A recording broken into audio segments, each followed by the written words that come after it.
Fórmula 1, Barcelona, 2026. O carro da Audi para no meio da pista e provoca bandeira vermelha. Binotto desce do pit wall com o olhar perdido. Mas não é a falha mecânica que assusta. É o silêncio após uma frase. Max Verstappen, diante do mundo, crava sem hesitar: quero ver o Bortoleto no pódio.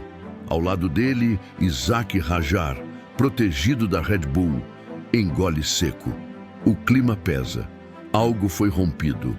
Não foi só um elogio. Foi um recado, um sinal, um choque contra o sistema. Mas será que o sistema está pronto para deixar um brasileiro brilhar de novo? Tudo parecia o típico início de temporada. Novos carros, promessas ousadas e aquele ar de expectativa no ar. Mas havia algo diferente no ar em Barcelona. A Audi não veio para brincar. Ela veio para arriscar, sem comprar soluções prontas, sem copiar modelos já testados. Apostou alto, motor próprio, chassi próprio, identidade própria. Um DNA original tentando nascer no meio dos gigantes. Só que o preço da ousadia veio rápido. Nos primeiros testes, o R26 parecia mais um protótipo em fase beta do que um carro pronto para a elite da Fórmula 1.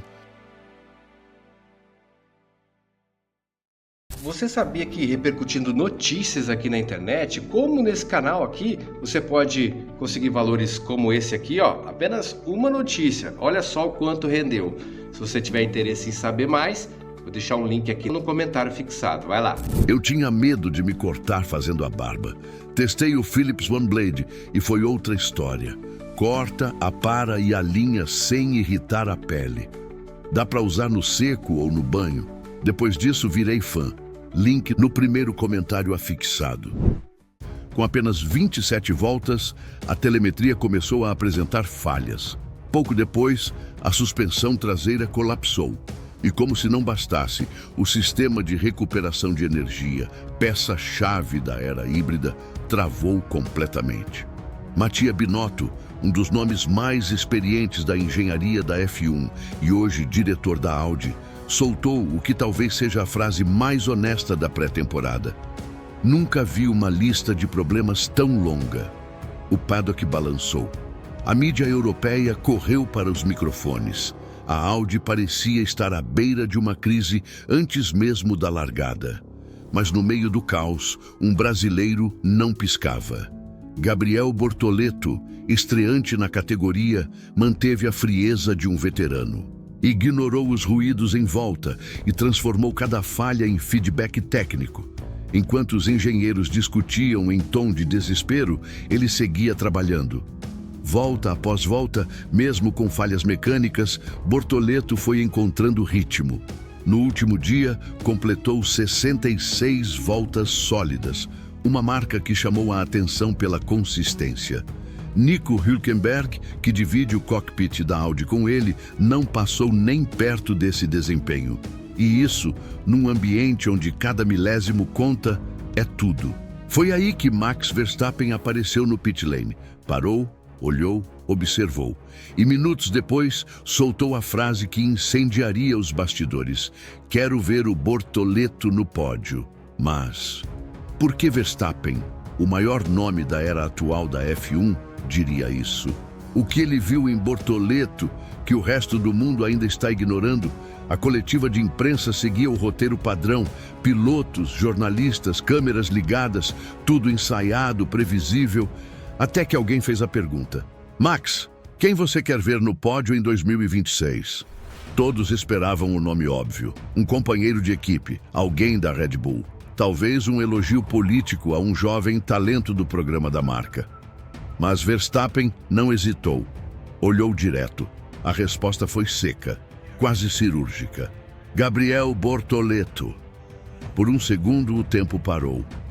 Sabe aquele momento em que o ar muda de densidade? Foi assim. Do lado, Isack Hadjar, piloto do sistema Red Bull, congelou. Engoliu seco e respondeu com algo que parecia mais raiva do que opinião. Eu não espero. Não espero? O veneno estava na entrelinha. O público percebeu. Os jornalistas notaram. E o vídeo correu à internet em minutos. Mas por que isso é tão grave? Porque Verstappen sabe o que diz. Nada nele é gratuito.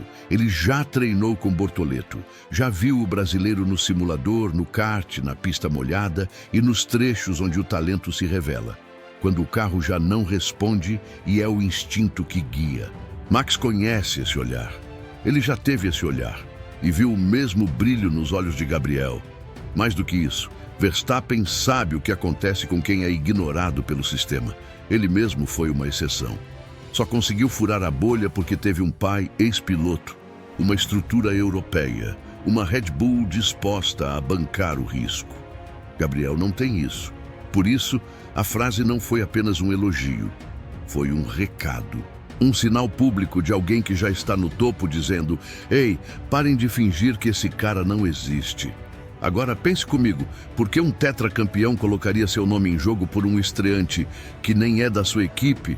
O que isso revela sobre os bastidores da Fórmula 1 que ninguém está contando?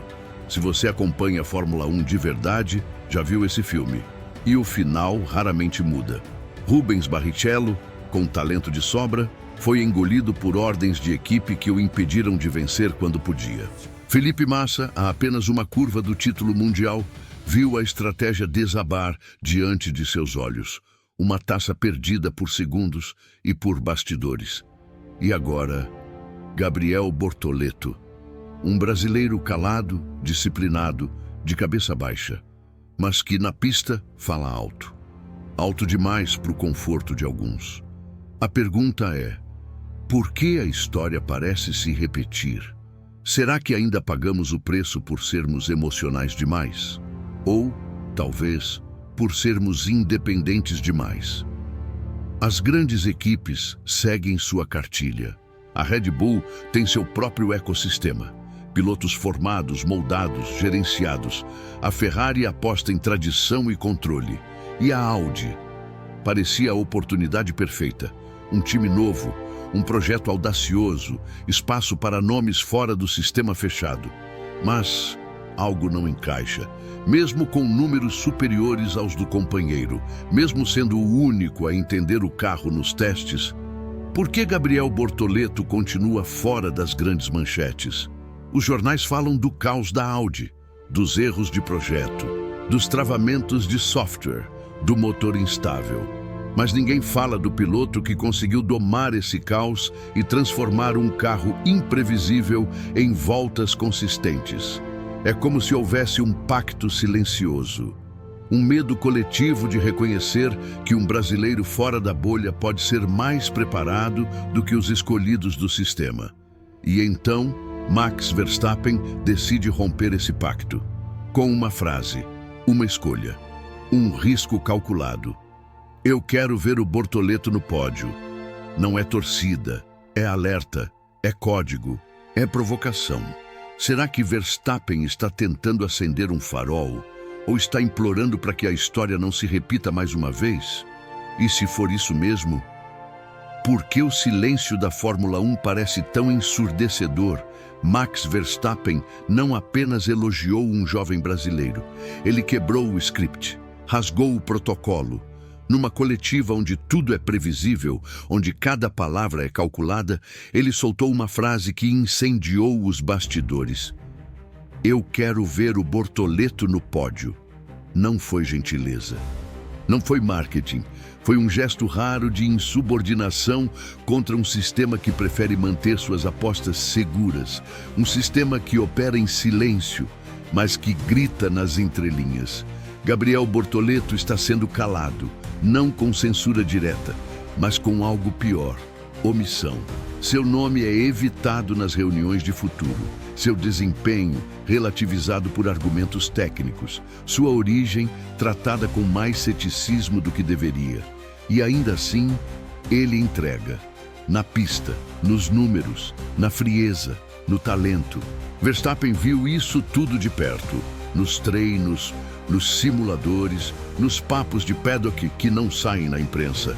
E quando ele decide falar, ele sabe, não está apenas defendendo um piloto, ele está apontando o dedo para um padrão antigo, um padrão que no passado enterrou carreiras, Um padrão que tirou títulos, que adiou estreias, que sufocou nomes promissores por não estarem no roteiro oficial.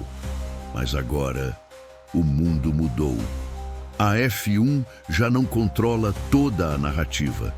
As redes expõem, os fãs cobram, e os heróis, muitas vezes, surgem onde menos se espera.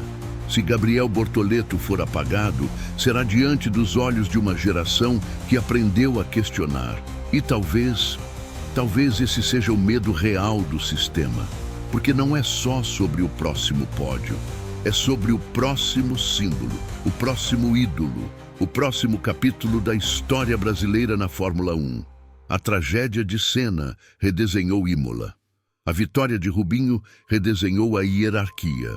Será que agora a coragem de Verstappen vai redesenhar a história? Ou será que o silêncio vencerá mais uma vez? Você acha que ainda há tempo para virar esse jogo? E aí, vamos mesmo assistir calados enquanto a história tenta se repetir? Vamos aceitar que o talento de Gabriel Bortoleto seja engavetado como tantos outros que o sistema preferiu ignorar? Ou será que, dessa vez, a voz de um campeão como Verstappen é o empurrão que faltava para virarmos o jogo? Você acredita que o Brasil ainda tem vez e voz na Fórmula 1? Ou o sistema já decidiu quem pode brilhar e quem precisa ser apagado? Comenta agora. O que você viu que o mundo ainda não percebeu sobre o Bortoleto? Seu comentário pode ser a faísca de um movimento maior. Antes de encerrar, um salve especial para quem fez questão de comentar no nosso último vídeo. Adriana Nunes, sua risada foi contagiante. Voz de filme de terror. Foi genial, viu? E sim, esses vídeos têm drama porque a realidade da F1 às vezes é mais cinematográfica do que parece. Alceres Alves, tamo junto, irmão, 08 de março, tá logo ali e a verdade vai bater na porta de todo mundo. E claro, agradeço também a todos os outros que comentaram, riram, debateram ou simplesmente assistiram, mesmo que seus nomes não tenham aparecido aqui até o fechamento desse episódio. Cada um de vocês é parte fundamental dessa comunidade que cresce a cada curva. Compartilha esse vídeo com quem ainda acredita na força do talento brasileiro. Se inscreve, ativa o sininho e fica ligado. Porque a próxima reviravolta pode não ser apenas um título, pode ser uma virada de página na história do automobilismo. Você está pronto para fazer parte disso?